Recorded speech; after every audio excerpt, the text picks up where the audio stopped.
Ok, ¿cómo están? Muy buenas tardes. Aquí una vez más compartiendo un poco de el libro Psicologiando Barreras. Estamos en el tomo uno, en el capítulo de la barrera intelectual. Estamos terminando ya esta parte o esta barrera y nos quedaban algunas cositas particularmente definidas em, en el tintero, ¿ya? Les doy la más cordial bienvenida a este nuevo video. Espero que les guste, que les ayude y que les sirva. Lo primero que vamos a definir para ir terminando la idea es que la barrera intelectual, o mejor dicho, desde el psicoanálisis, eh, el intelectualismo es un mecanismo de defensa que en algunas personas aparece mucho más recurrente que otras para poder protegerse del autoconcepto disminuido. No se olviden que el psicoanálisis postula que los niveles de angustia o los mecanismos de defensa se disparan o se activan para poder disminuir los niveles de angustia. Dicho esto, para poder aclarar que la barrera intelectual también actúa como un mecanismo de defensa a través del intelectualismo, donde las personas aparentan tener un conocimiento o utilizando palabras rebuscadas, utilizando conceptos que en realidad no dicen mucho. De ahí viene el dicho de que a veces menos es más, o cuando muchas veces las personas dicen que habló mucho y dijo poco. Entonces muchas veces el mecanismo de defensa del intelectualismo funciona de esa manera, permitiendo que la persona desarrolle ideas, pero sin explicarlas a cabalidad. Eh, Se ve mucho, no sé si en todos, pero se ve mucho en los discursos políticos. No tengo nada contra la política, solamente que tengo un pensamiento y una opinión bastante crítica con respecto a eso. Pero se ve mucho en los discursos políticos donde se habla mucho, donde se rellena mucho, pero en realidad se hace poco. Acá hay un dicho popular que se dice que mucho ruido y pocas nueces. Entonces el intelectualismo como barrera intelectual va a funcionar desde esa perspectiva, donde la persona lo ocupa como un mecanismo de defensa para protegerse de la humillación, para protegerse del menoscabo. Las personas muchas veces tienen una mirada o una autopercepción de sí mismos sumamente disminuida, por lo tanto recurren a este mecanismo de defensa. Ya, incluso hay algunos que aparece un trastorno que se llama el síndrome de Dios, donde las personas con mucha preparación académica tienden a pisotear o a creerse superiores. De ahí viene el concepto de creerse superiores a su semejante, a su prójimo o a su subalterno.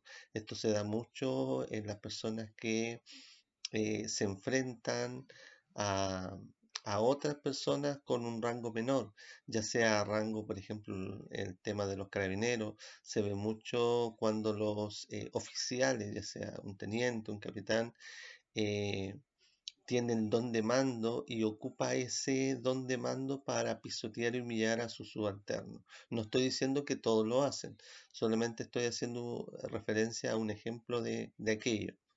¿Ya? Entonces, todas las personas que de una u otra manera tienen esta intelectualidad un poco más alta, en algunos casos aparece este síndrome que es el síndrome de Dios o el síndrome de creerse superior que el otro. ¿Ya? Y tiene que ver con el orgullo, y tiene que ver con la autopercepción, tiene que ver con el sinnúmero de factores que están ahí gatillando esta conducta. Ahora, con respecto a esto, es interesante ver que eh, cuando hablamos de la intelectualidad, muchas veces estamos trabajando desde el concepto de creerse superior al otro eh, por el grado académico, ¿ya? Pero la barrera intelectual va a funcionar desde esa forma. Yo lo explico en el libro en la medida en que se ve mucho cuando hay un jefe que pisotea a su subalterno por considerar que una amenaza. Nosotros funcionamos mucho desde la amenaza. Cuando vemos que el otro o la otra es una amenaza en lo laboral para nosotros, tendemos a pisotearla o a humillarla o a envidiarla. El ser humano tiene altos índices de envidia, tiene altos índices de envidiar al otro, no de admirarlo.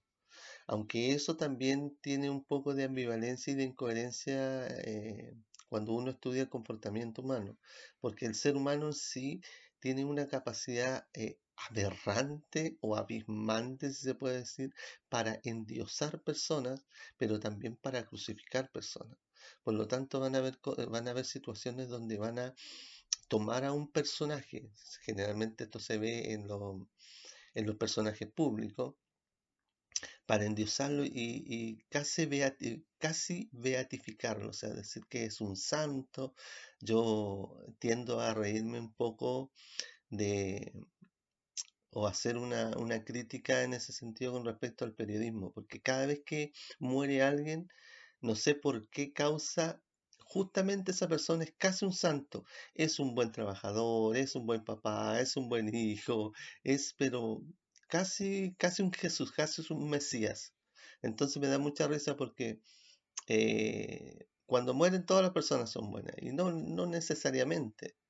Por lo tanto, pero también tenemos esa tendencia de que cuando no nos gusta algo, eh, crucificamos. Esto se ve mucho en las redes sociales, por ejemplo, sin estigmatizar a una red social, pero eso se ve mucho, por ejemplo, en Twitter, donde las opiniones son sumamente cargadas con odio y resentimiento, ya sea de lo que sea, generalmente temas políticos, temas de género, de identidad de género, que hoy día está generando pugnas, disculpen, generando pugnas sumamente altas. ¿Ya? Y esto tiene que ver con esto, con la barrera intelectual, porque no nos damos cuenta de que dentro de la intelectualidad debería estar la inteligencia emocional, de ser un poco más empático con el otro y saber que mi opinión, si no está bien entregada, puedo dañar al otro y puedo ocasionarle ciertas heridas emocionales que van a ser complejas de intervenir. Pero no, nosotros soltamos lo que pensamos y creemos que eso es una libertad de expresión, estoy con mi derecho de poder expresar lo que siento, y muchas veces no nos medimos ni en las palabras verbales ni escritas, eh, en lo que estamos ocasionando en el interlocutor.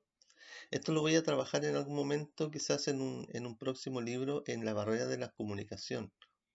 Es sumamente interesante, así que no se lo pierda. Eso es con respecto a este síndrome, el síndrome superior, síndrome de Dios, que tiene que ver con la barrera intelectual. Ya todas las barreras intelectuales o todas las barreras en general son motivo de consulta o de intervención psicológica. Por lo tanto, si usted ve, siente, comprueba que algo está pasando con su área intelectual o lo está frenando o se está yendo al otro extremo de mal usar su intelectualidad, bueno, recurra a intervención terapéutica para regular y para equilibrar esa área, ¿ya? Todas las intervenciones terapéuticas tienen eh, muy buenos resultados en la medida que sea un buen profesional y en la medida que usted aporte con su disposición y voluntad para hacer lo que el psicólogo o el terapeuta en este caso le vaya indicando. ¿Ok? Con esto terminamos la barrera intelectual. Próximo video vamos a empezar a hablar de la barrera del amor, que es una barrera que a mí me ha llamado mucho la atención porque tiene muchas incoherencias, ya muchas cosas raras, si se puede decir así. ¿Ok? Así que eso, agradecido por su visita, no se pierda, mejor dicho, no se pierdan los próximos videos, eh, no se pierda el darle like, por favor, y suscribirse si es que quiere. Obviamente nadie nos lo está obligando ni obligando. Eh, Eso, más que nada. Muchas gracias y nos estamos viendo. Chao.